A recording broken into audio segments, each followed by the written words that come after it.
included our understanding of our government really is. This room here should be packed, okay? Absolutely full, because these are the people who will make a difference in your property, in your schools, which lights on your streets are fixed. Now, bring in a U.S. senatorial candidate where none of those issues will ever be addressed, and everybody will be here because they think it's more important.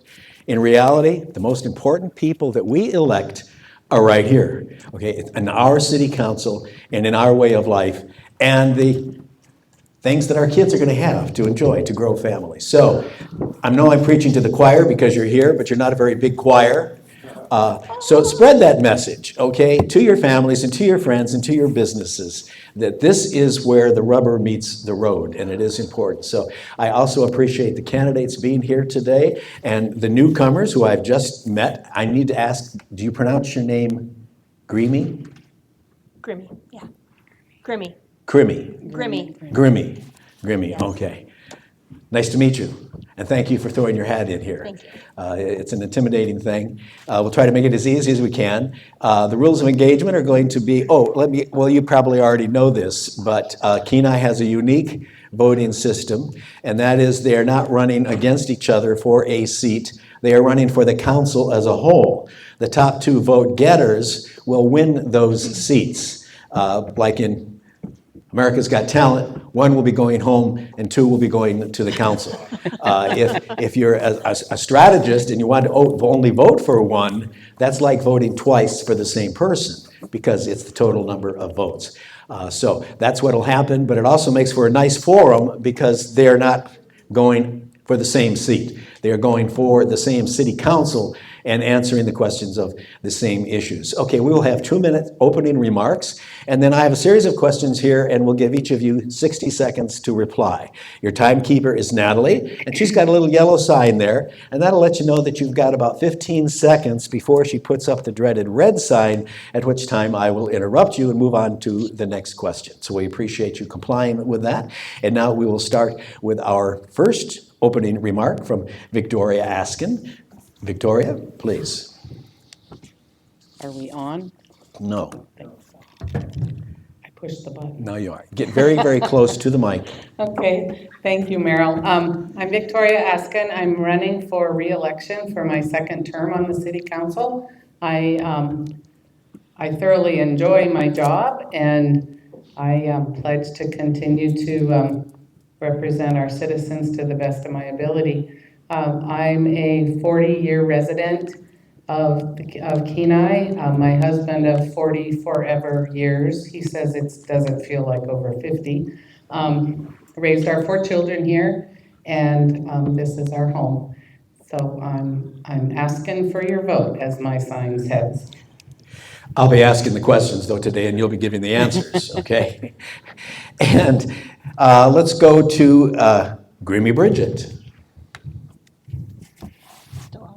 Hi, I'm Bridget Grieme, and I am also running for Kenai City Council. Oh. I'm a lifelong Alaskan. I was born and raised in North Pole, and I moved to the peninsula in 2002 with my husband.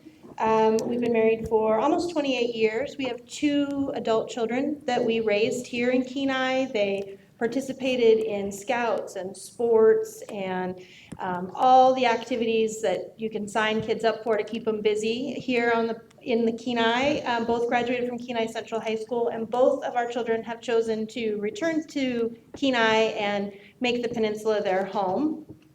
I have worked for the Division of Juvenile Justice since 2002. I was a juvenile probation officer. Then I moved into an information systems coordinator role, and now I'm a data processing manager for the Division of Juvenile Justice statewide. So I manage applications, databases, training, coordination, planning, development for the Division of Juvenile Justice statewide. I've been community involved forever, as we were talking shortly before coming up here. I've been in student council since elementary school, all the way through school, through college. As an adult and as a parent, I've served on every committee, board, PTA, community group that I could, mostly involving my children. My children are grown now, so I see this as my way to continue to give back to my community. I love living in Kenai. We've chosen to be here. We've chosen to raise our family here. And I want to be part of continuing to make Kenai the great community that I think it is to live and work in. And I want others to feel the same and come here and experience what we have. Thank you, Bridget, and I apologize for using your last name as your first name, but having a last name as a first name, I've also run into that many times. That's okay. Now, someone who's who's no stranger to these forums is our Glenese Pettey. Glenese, please give us 2 minutes opening remarks. Thank you, Merrill. It is so wonderful to see so many friends and family here and neighbors. We're so glad that you're here. Like Merrill said previously, this is where the rubber meets the road, and the hierarchy of our community is our community citizens. They make up the hierarchy, the top rung of our government here in Kenai. And so, yes, my name is Glenese Pettey, and I have lived here since 1990. My husband and I, of 47 years, have raised our 3 children here, and I had the privilege to homeschool our children, and then they moved on over to Wings Christian Academy, where I had the privilege to volunteer, and they all graduated with honors and went on to education for the university. I have had the privilege to serve as a Kenai City Council member, and I also have served on the planning and zoning, which I am doing currently. It is my objective to continue to work very diligently to make the city of Kenai the best place to be. We have such wonderful assets and opportunities here, and it's a wonderful, wonderful place to have a family and raise a family and to be a community member. So thank you for coming out. Thank you, Glenese. Okay, we'll move on to our first question, and I will be rotating who will take the first question first. Glenese, we'll let you start with this first question, and then we'll move on down. I'd like you to name your top 3 priorities for the next 12 to 18 months, and 1 metric for each that residents can track. Absolutely. So right now, the metric that we're looking at, the project, is the completion of our bluff stabilization opportunity. And it's ahead of schedule, and it should be, believe it or not, it's going to be finished in October. So that would be the first one. The next one there on my list would be the opportunity that's over here at the airport. We have just received a $20 million grant for the renovation of the runway, and that will be implemented, and it's already gone out to bid, and I do believe that the bid has been successfully determined, and so there will not be any discontinuation of services. And then the third one is the city works with the water and sewer, and there's a project going on that. So that would be my third project. Thank you, Glenese, and please speak directly into the microphone. When you turn your head away, we kind of lose the sound. Okay, and we are going to go over to Victoria, asking for your top 3 priorities in the next 12 to 18 months. Okay, so the first one is the bluff stabilization project, and the contractor elected to finish it this year. They thought it would be better that it be done that way. We had an update a couple of meetings ago, and they were about 60% complete.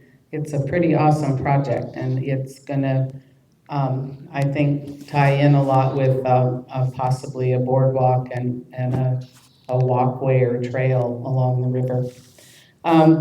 My second one is our streets and lights project. We have a survey out, and we're having that assessed on upgrading certain streets, fixing gravel and asphalt streets, and getting our lighting system up and going. The third one would be the airport renovation. That contract has been awarded, and I believe that starts next spring on clearing, redoing that runway. Thank you very much. And Ms. Grieme, your top 3 priorities if you should win one of the 2 seats on the Kenai City Council. 12 to 18 months isn't a long period of time when you're talking about government and making things happen. 3 things that I would see as attainable in that short period of time would be Looking at the water and sewer, there's a pump that is in need of replacement. There was some funding issues there. The cost of the pump was more than expected. That would be something that would be easy to track in a 12 to 18 month period. I do agree as well with the roads and the lights being an issue where we need to modernize our infrastructure and figure out where to start. There is a study that has been rolled out that's going to help give us some information to make those decisions about what we need, what we want, what we can afford. And then the third would be Parks and Recreation. There's also a study that's being put together to come up with a master plan to figure out what do the people of Kenai want? Where do we want to spend our time when we're not working? Okay, thank you very much. Bridget, you go first on this next question. What's your opinion of the distribution of power between city council governance versus mayoral administration in a city manager form of municipal government? Okay, sorry, I'm just writing a little note here so that all these parts, I can't keep them all together. I think that the ultimate goal is that all three parts of this government, the city council, the mayor, the city manager, you all work together. It's not an us and them or them situation. It's a collaboration. And the mayor looks to the city council for input and advice. The city council looks to the people for information and advice. The city manager provides information and advice based on his supervising of the subject matter experts in the different departments within our city, and also provides information to the city council and the mayor so that a decision can be made together that's informed and in touch with and aware of what the people are asking for, because it's none of these that drive city government, it's the people that are driving city government. Very good. And Victoria, the same question, your opinion on distribution of power between the city council governance, mayoral administration, and a city manager form of municipal government. Thank you, Merrill. I too agree that the three are on even ground. The mayor needs to get that information from the council and from the citizens, as well as the city council gets their information from the citizens. I think we also talk a lot with administration, and they're like our service providers. Our administration works with the city manager. I like the fact that we all work collaboratively, and it would be really difficult having a city manager running the city, because then it would probably all be based on a budget and not on what truly is needed or wanted in the city. Thank you. And Ms. Pettey, on distribution of power between the city council, the administration, and the the manager of the city. One of the aspects that a lot of the community members may not be aware of is that the city manager, the city attorney, and the city clerk are employees of the city council. And the council is responsible for the hiring of those individuals. And then they go on to do their tasks and their job and their scope. The mayor is our figurehead here at the city, and that's the touch point for the city manager. However, each individual city council member has the same authority as the mayor.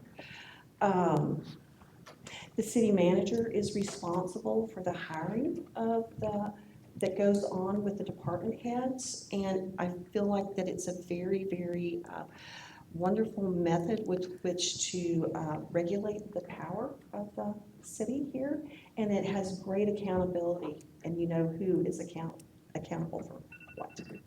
Okay, thank you. Victoria, you have the lead on this next question. Your priorities of municipal services. So let's say there is a crunch and something has to be changed. There's not enough money to go around. What services would you protect? What services do you feel may need restructuring or reduced in the budget? That's a hard one. So our city is very well run, and we're very fiscally responsible. I think that probably our most important would be to maintain our infrastructure, our water, our sewer systems, and Probably the one that we could forego if we absolutely had to would maybe be we'd mow less lawns or, less of the green area we have in the city. That would probably be the only thing I could see that if we had to cut, that we could do that with minimal impact. Of course, tax, we'd have to worry about, where our tax money was gonna go and how we would distribute that amongst the other services. Thank you. Glenese, let's go this way this time. What are municipal services do you feel would you protect as a priority? And what do you feel if there needed to be cuts could be reduced? I think the priority of the city is to the protection of our citizens through our police force and through our fire departments and our ambulance services. That would be absolutely the major priority when it comes to setting priorities. Then everything would be on the table to look at to see where there might be some fat that could be cut so that one department would not have to experience the brunt of everything. However, here at the city of Kenai, we have been so very wonderfully fiscally responsible, and for the last 30 quarters, our sales tax has gone up. And I believe that has been due to the forethought of the investment of our cities with our Boys and Girls Club, with the Triumphant Theater, with housing for our seniors. So if there was some challenges, there would not be anything that would be off the table other than protecting our citizens. Okay, thank you. And now all the way down to Bridget, your priorities. If something needed to be cut, what would you protect? And where would you focus on cutting the fat? Health and safety are absolute number one concern. So that would be police, fire, water, sewer, the things that people need to be able to be in our city and be safe and cared for. Those would be non-negotiables. Maybe there's things that could be considered to reduce or restructure a little bit, maybe buy a little less copier paper or not buy the coffee in the break room, something like that that makes small differences. But when you add up little pieces, you can make big differences. So I would agree, try not go in with a red pen and sweep and cut anything dramatically because that's going to negatively impact somebody somewhere. So find little pieces of the pie that you can reduce. Identify needs versus wants, reduce your wants and increase your ability to provide for your needs, and continue to look for unique funding sources, which I think is something the city has been really great about. Continue to look for other ways to collaborate or look for grants to meet those needs. Thank you. And now all the way back to Glenese to lead off on this one. How do you prioritize capital improvements for services such as public safety, road condition, or municipal building improvements? I believe the city does have a formula that prioritizes things of that nature. I know that the city has been exceptionally wonderful in planning for long-term expenses and have budgeted those expenses. So if you had a project that was a city maintenance opportunity for a big, huge road roof that had to be replaced, they have divided it out in 25-year segments and budgeted that. So our city has been in such a wonderful opportunity that they have not found themselves in dire needs in looking for resources. So I would like to continue that responsibility in our planning and budgeting and financing. Also, our city directors of the different departments have been very, very diligent in finding grant opportunities that have helped with the resources that have been available for our community. Thank you. Now we'll go all the way back to Bridget on the question of capital improvements for services. How do you prioritize them when it comes to public safety, road condition, or municipal building improvements? I think there, as we said in the last question, there's non-negotiables in regards to public safety. You need safe roads, you need drinkable water. So prioritizing those things, that part's already been done. So the small pieces of that puzzle, I think that's where we need to look to community input. What do the people of Kenai prioritize? Is it that we have more overtime for our police officers? Is it that we do something with streetlights or everything in between? Planning for the future, rainy day funds, there's a vehicle replacement fund that is contributed to on an ongoing basis so that when a vehicle needs replaced, because fire trucks, police cars, they're not cheap, we're not hit with a big unexpected bill. We have a little bit in the bank we've been planning for the future today. So I would say the importance of prioritizing is thinking about tomorrow, today, so that you're not shocked when you get the bill. Thank you. And Ms. Askin, there's only so much money to go around, so when it comes to capital improvements, how do you prioritize those? As my two counterparts have stated, of course, the safety of our citizens and their basic needs is what is going to be required very first off. The city, of course, has been fiscally responsible in the fact that we don't have to ask for bonds for a new fire truck or new vehicles for the police department. We have that already budgeted, and we anticipate replacing so many every so many years. So that's all covered. So I think because of that, we can be assured that if the city were to come before the citizens with a bond for a large project, it's because it's necessary and it's one that is more than we can budget for. Again, the water, sewer, safety of our citizens is paramount. Okay, I think it's Bridget's time to go first this time. Bridget, Kenai created a working waterfront district and rezoned some industrial parcels to conservation.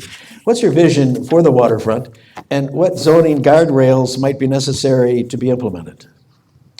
My vision for the waterfront is that it is something that can be enjoyed by not only the residents of Kenai, but it's something that attracts residents from other parts of the Kenai. I know we've heard the saying a lot, turn right, like there's lots of great things here, and the waterfront could be one of those things that draws people to our city.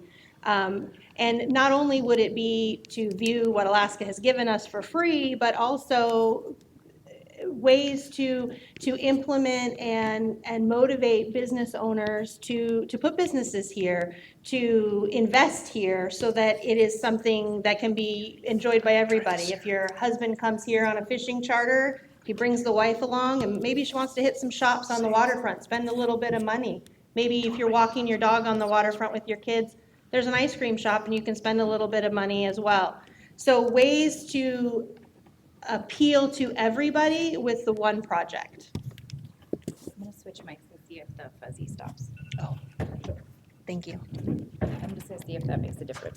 Switching germs around so that nobody gets left out? Yeah, I linked that.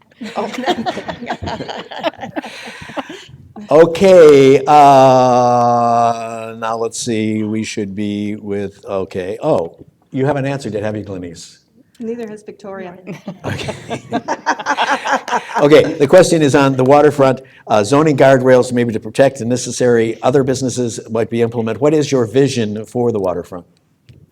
I too would like to see us draw citizens from not only other parts of the Kenai, but the rest of the country to turn right to Kenai and see the amazing view that we have here, and entice businesses to come in and put businesses and services there for everyone to enjoy.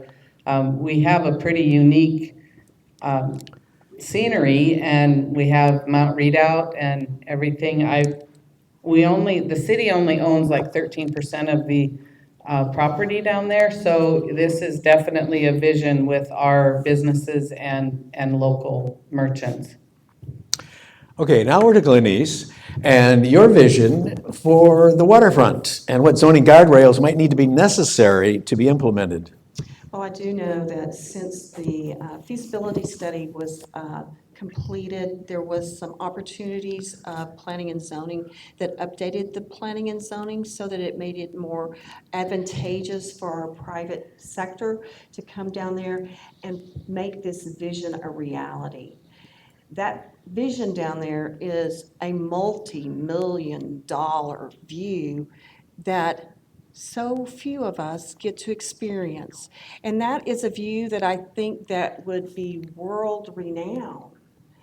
And I see very wonderful shops, very lovely restaurants, a beautiful, beautiful boardwalk for the community to utilize, for young children, for the elderly, for runners, and just being at leisure to be experiencing that $1 million view. So the vision is in this. Thank you, Glenese.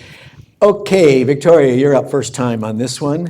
If, as some predict, an LNG pipeline moves forward quickly, what will the city do to meet the needs of such a mega project? I think basically the city is in fair shape. I think if it were to be an accelerated project, I think we have enough water and sewer infrastructure that we would be able to accommodate some new buildings, new homes, but we would have to expand our infrastructure for sure. We already have the airport that is capable of handling larger airplanes if we had increased air traffic, I think that would be covered. But we would be looking at probably water, sewer infrastructure, and probably streets. Okay, yeah, Glenese would be next on this. The LNG project, are we ready for it? Ready or not, if it happens, we're going to be here, and they're going to come straight through our town.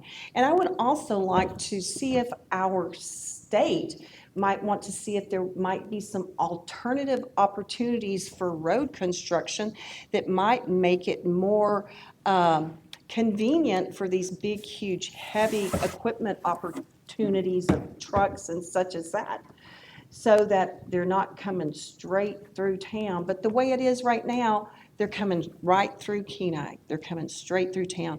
And I know that with the LNG always in the forefront, the city has been planning for that. And I know that they have the infrastructure for the sewer and water and to make that available. And however, we just can't do it in hopes that they're going to get here. So we have to use very thoughtful, rational thought process, and we can't be about spending more money just because it might happen. Thank you. Bridget, I came during the last mega project, but that terminus was in Valdez. This terminus, if it goes forward, would be in Kenai. Are we ready? And what would we need to do if this project goes forward in the near future? I think our living room is company ready. Like, our living room's cleaned up, but we put all the stuff in the closet, hoping that they don't look in the spare room. I think that's kind of the situation that we're in. We're kind of there. We, our water and sewer can handle some increase, but it's gonna require some modernization. It's going to require some updates, depending on how many people show up here. Housing, no, but we could get there. We could collaborate with providers to develop some immediate housing needs, and perhaps we could work on offering incentives to developers to create some additional single multifamily housing units within our city.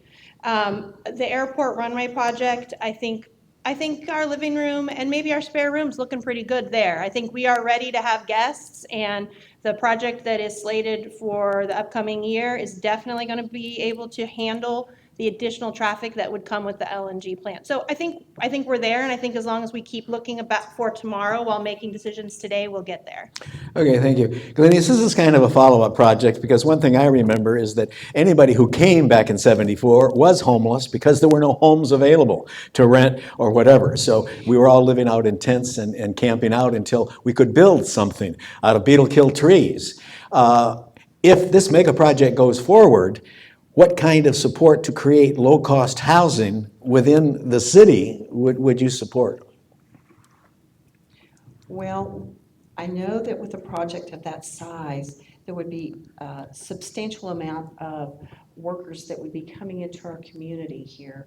And I know up on the slope that they have man camps. And so I believe man camps would probably be one of the housing opportunities that the LNG project would supply. And while that is happening, there's a lot of land that's held privately that could be developed. And so with collaboration with public and private land developers, I see that we could move forward with some collaboration to have the roads and infrastructure for that. Okay, and over to Bridget now. Low-cost housing, whether we have a project like the gas line or not, is an issue here in Kenai. And what is your opinion on supporting some low-cost housing within the city? I think that's something the city has already been working on. There is that project that's going in off of Redoubt. There is opportunity for that to grow even further. That developer has been working in collaboration with the city council for access to some additional lands, to do some grant matching. So I think that is indicative of the city of Kenai's willingness to be creative and collaborate and incentivize development here. And I think that continuing those three things will continue to give us opportunities to provide low-cost housing for our residents and potentially draw other residents from communities that would reside in those housing complexes that are going to be spending money in our grocery stores and contributing to our sales tax revenue. And Victoria, your ideas on low-cost housing within the city? Having served on the council here in the last 3 years, the city has donated property to the Low-Income Housing Coalition. I'm sure that's not the right name, but they have been providing some low-cost housing. I think it's a really good thing. It is going to bring citizens into the community that are going to contribute to our economic base. As far as if a bunch of people come in from the LNG plant, I grew up in a town where it became a tent city overnight, and it was a pretty awful place to be. And then when everybody left, they left their dogs. So I think we're smarter than that. I think we're further ahead with that.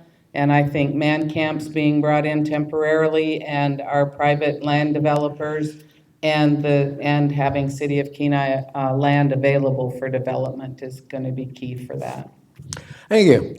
Bridget, you're first on the next one. Each July, as everyone knows, the personally used dip net fishery brings heavy traffic to city beaches. What improvements would you prioritize for traffic, safety, sanitation, and cost of recovery from the use of our facilities? I shared this previously. When we moved here, I got pregnant with our first child shortly after we moved here, and I was due in July. And the first July, I walked out the door of our house in Kenai, and I couldn't figure out what the smell was. And this was in 2003, and learned later it was all the stuff that had been left on the beach by dip net fisher people. And since then, the city of Kenai has worked very hard to reduce and mitigate that, and I don't smell that anymore. And in turn, it's created jobs. It's created additional revenue within our city, and I think we have done a really great job as a whole of mitigating that and looking for ways to increase our fixing of the problem. There are more ways I think we could find to provide additional camping spots or garbage disposal, things like that, that could be maybe low money out and big money in. Thank you. Victoria. Thank you, Merrill. Thank you, Victoria. The dip net fishery is a controversial issue for sure. I have definite opinions about it. I believe this is an example of the City of Kenai's resilience and forward thinking.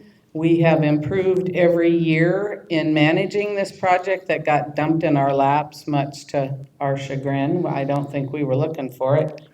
In fact, I think one of the Caring for the Kenai contestants that won one year, I think one of their pieces of equipment is now used to help clean up the beaches. I think it was the magnetic rake or something, if I remember right. Respect our community, rock the yes, Kenai. Yes. We are now. Give her a couple more seconds. I interrupted her. I believe the city we're now breaking even or even making a little bit of money. I've commented often that I think the peninsula tilts when the dip net fishery comes because everybody from the valley comes down here. But what I'd like to see improved in that is I'd like to see more tickets being given. I'd like to see Fish and Game out there getting the people from out of state that are up here just taking advantage of something. Thank you. Glenese, as you know, the Board of Fish dumped on Kenai with no warning, no remuneration, or any funding to take care of the new dip net fishery, which has now progressed for many years with a lot of ideas on what we can do. Where are we now? What ideas do you have for increasing the infrastructure that is caused by the dip net fishery, whether it comes to safety, traffic, sanitation, or the cost of recovering for our services? Yes, that is a big can of worms that have brought a whole lot of people down here to fish freely. And unbeknownst to Kenai, we found ourselves the host of this wonderful opportunity with no resources with which to provide all the goods and services that are necessary for this to operate as a well-oiled machine. Our city has been very resilient in making the necessary updates and changes, and the Parks and Rec is a very wonderfully well-oiled machine to make everything go very, very smoothly. And with I would like to say that we could put this on for free, but there are costs involved to the tune of over $500,000. And so Kenai has been able to utilize fees for the individuals that come to our beautiful community to get their resources, and we are not in the hole for hosting this. And I have many more things to say about it, but my time has expired. Of course. Thank you, Glenese. Victoria, this is the Goldilocks question. Your position on municipal taxes, too high, too low, or just right? And if revenue needs to be increased, do you prefer sales tax or property tax increases? Oh, boy. I believe that we pay a fair mill rate right now. We've managed to not raise it for the last, I think it's been 11 years now, which is pretty phenomenal. We don't have too much money like the borough does at the moment. We're staying pretty even, fiscally responsible with our budget and everything. I'd like to say that the sales tax, if we had to raise, I think I'd rather raise the sales tax at this point. But I'd have to see what kind of numbers we're going to generate and if we're going to need to do that. I think that time is fastly approaching. We're going to have to consider one or the other. But I think I would probably lean towards a sales tax before property tax. And Glenese, taxes, too high, too low, just right? Or if and when we need more revenue, do you prefer sales tax or property taxes? Well, if I had a magic wand, all of our resources would be provided and there would be no taxes whatsoever. But that is most unrealistic, most unrealistic. To be amicable for all of our visitors that come into our community, I would see the sales tax the way to equalize and spread out the opportunity to help fund our fair city. I know that the mill rate has not been increased since 2015, and I wouldn't want to leave a heavy burden on our families that are raising families and for our seniors that have come here to retire. And so if there's a need and it's necessary to raise taxes, the place that I would look most seriously would be at our sales tax. Thank you. And Ms. Grieme, too high, too low, just right? Or if there comes a need for new revenue, do you prefer sales tax or property tax? I think the city of Kenai has been fortunate in that we've kind of coasted in that sweet spot. We've been pretty fiscally responsible, and the mill rate has not increased in 11 years. But property values have, so maybe it feels a little bit more like we're paying more in property taxes. And our sales tax is reasonable. I think generally speaking, if there's a big project that needs funding that we don't have the money for, we would look to the voters to give us their opinion on a bond proposal.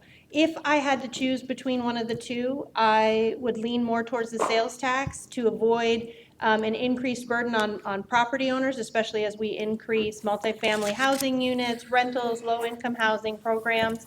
But with the caveat that I would look for those sales tax increases to be done in a creative way. Maybe we increase our sales tax in the month of July when we know we have more people from out of the area here. But in January or February, when it's us, it's a little bit lower. Thank you very much.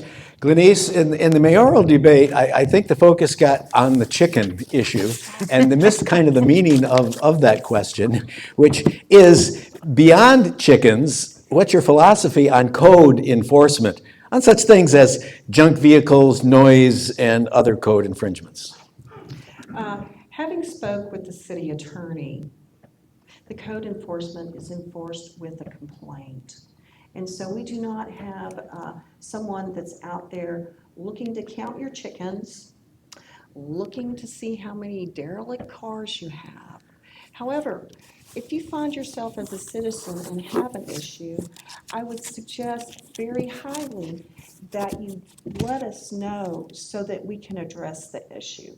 But we're not out here policing our community for code violations, because we want this to be a very lovely place that we can have harmony without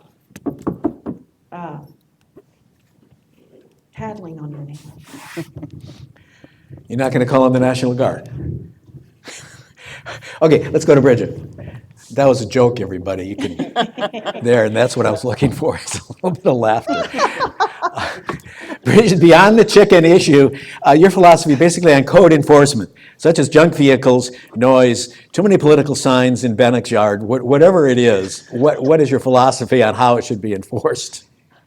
I think if we're going to go through the time and the trouble of creating a code, creating a rule, the expectation is it's there for a reason and it should be considered. However, I also agree. I don't want someone driving down the road and measuring grass or ridiculous things like that.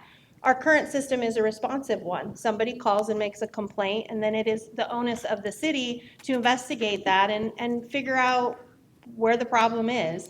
I think through that process, I would encourage communication with the complainant, communication with whoever the complainee is, with the city sort of mitigating that to resolve the problem short of fines and violations being issued.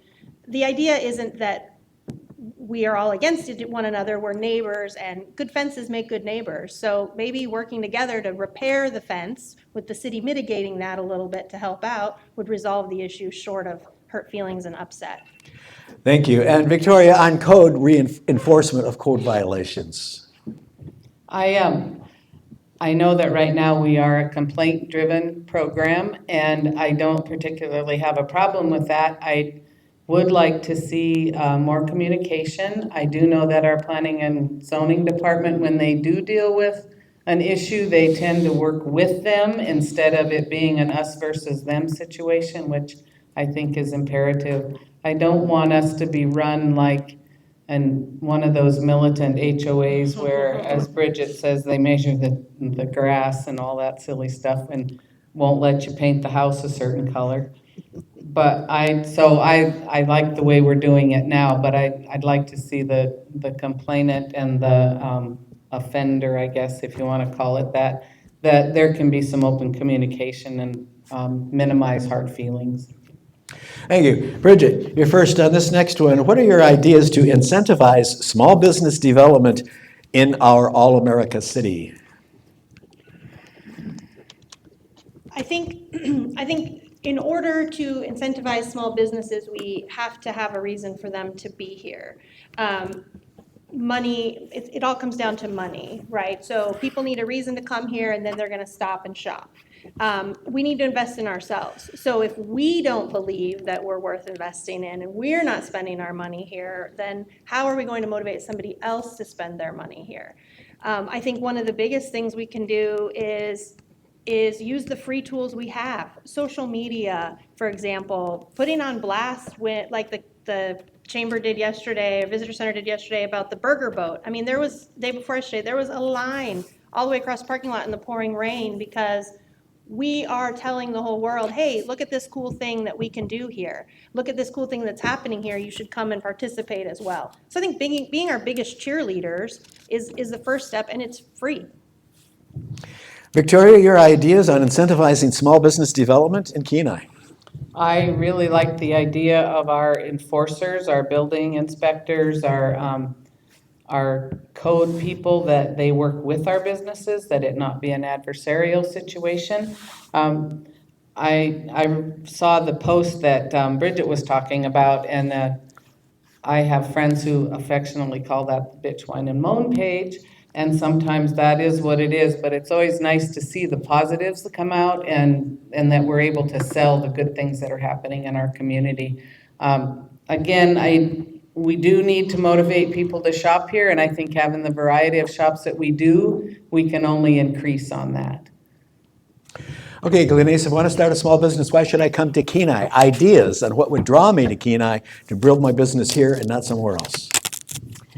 Kenai is the happening place to be. You need to come while it's still wide open for you, and you've got the pick of the litter. So Kenai has wonderful opportunities. It's a great place to be, and I don't really think, like Bridget said, there's a lot of free opportunity just to advertise, and I did see that boat burger thing that was right over here. And so having restaurants here, having theaters here, having shopping opportunity here, having our wonderful triumphant theater here and fundraisers here bring people to Kenai. Okay, thank you. Next question, leading off, is Victoria. Victoria, what philosophies or issues separate you from the other candidates? I don't think there's probably much that separates the three of us. We all are working mothers, wives. We all love our city, and we want to see probably a lot of the same things happen. We will certainly have differences of opinion, but that doesn't mean that that we can't come together when we need to. So I don't know that there's a lot separate. I'm conservative. I'm fiscally conservative for sure, and I don't know how that sets me apart from the other two, but I would just pledge to continue to serve the citizens of Kenai. Thank you. And Glenese, any issues that separate you or from the other candidates? You know, I look at both of these ladies as neighbors and friends who are looking to serve our community with great integrity. I too am here with experience, wanting to offer my services to make Kenai the best place to be. And so I don't think that there's huge differences other than we each have our own unique style. And so I have my Glenese-ness that will only come with Glenese being there. So that would be my difference from these two other ladies sitting here. Okay, thank you. And Bridget, anything that you see that separates you from the other candidates with philosophies or issues that what you would do if you were elected to the seat? I agree. I think the three of us have a lot in common, a lot of similarities. I think that the thing that sets me apart is that I haven't served on this council before. So I have the ability to come in with a fresh perspective. I'm not married to any of these things that have been in the works for a long time. So I have the ability to sort of be on the outside looking in with a fresh, renewed perspective, and maybe I can see something that was missed, or maybe I can suggest an alternative that hadn't been considered before because I am coming in with a fresh lens. So if there's anything that would set me apart, I think it would be my opportunity to come in with a new, fresh set of eyes and examine what's been going on. And not that there's anything wrong with what's been occurring. I love living here and I'm happy to be here, but I also think I could help find ways to make it even better. Okay, this will be our final question so that you can get your closing remarks and we can get everybody out of here on time. We'll start with Glenese. Glenese, Kenai is known for its senior, youth, and parks and recreational services.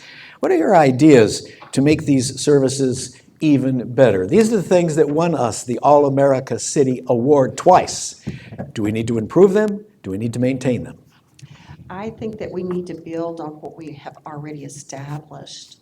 I know that we have some trail systems that are in the works along where the Boys and Girls Club are that gives lovely access down to the beach.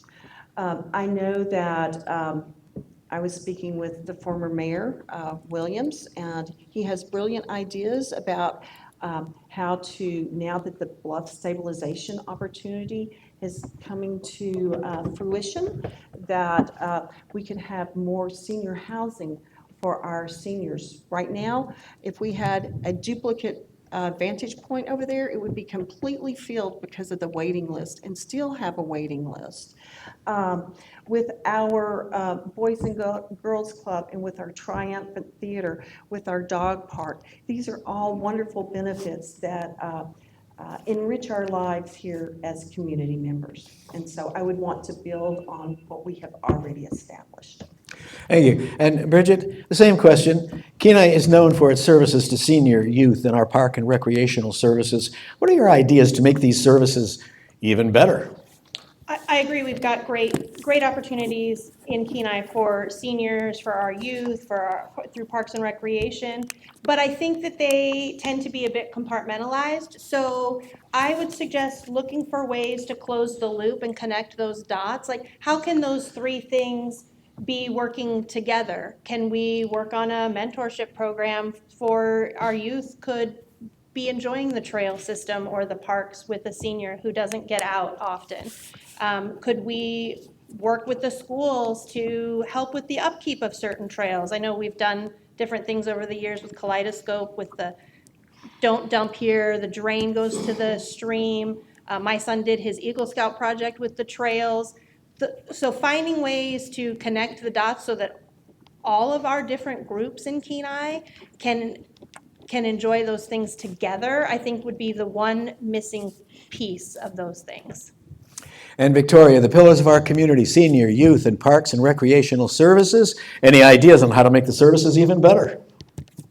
We have some pretty awesome services. The Boys and Girls Club has a fabulous new facility, and the Triumphant Theater has a new theater. And the seniors, we definitely need to get some more housing. I too would like to see some mentorship, and perhaps the Art Guild could be an avenue for that, because you know, we have a lot of talented seniors that could be teaching young people how to paint, how to bead, how to, you know, whatever they would like to learn how to do. So I think the Art Guild would be another one that you could pull into that to work with everybody. I was thinking, I thought of something else and I forgot it.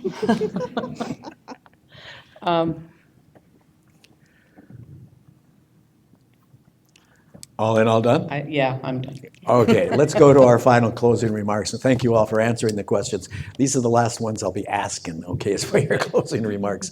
That's a great political sign. I have to admit, give you credit for that. Let's start with Glenese Pettey on your final 60-second closing remarks, please. Hello again. My name is Glenese Pettey, and I am running for City Council. I have been here since 1990. I've raised my family, and I have the stamina and the integrity to serve my community.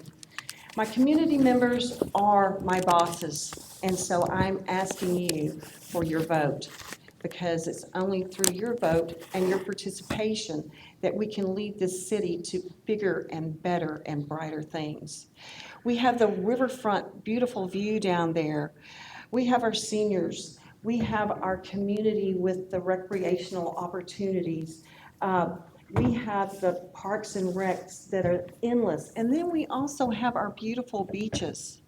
And so I want to grow upon these things. I want to live within our budget and be very, very fiscally responsible and make sure that we continue to have a safe and beautiful place to live and raise our families. Thank you for being here.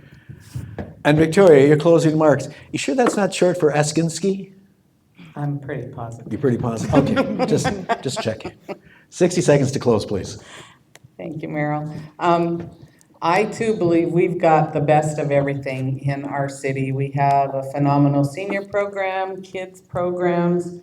One of the programs I was thinking about was if we could meld our seniors and our students that are looking for civil league projects, that they could like do snow plowing or, shovel sidewalks or something for our seniors. That was the other part.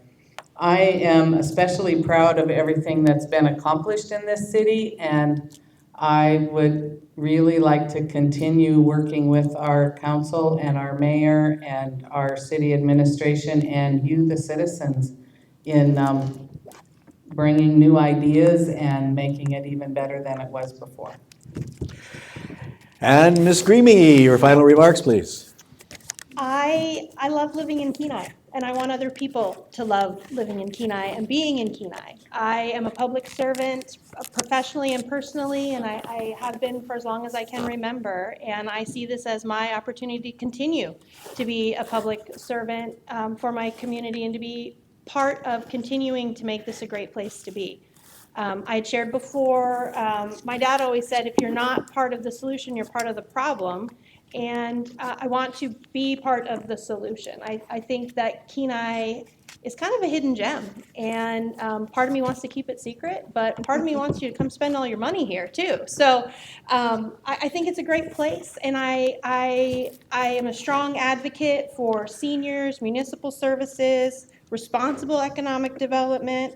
And I believe in transparent, common sense leadership, collaboration, and creative idea sharing. And I think that through all of those things, we can continue to make Kenai as great as it already is.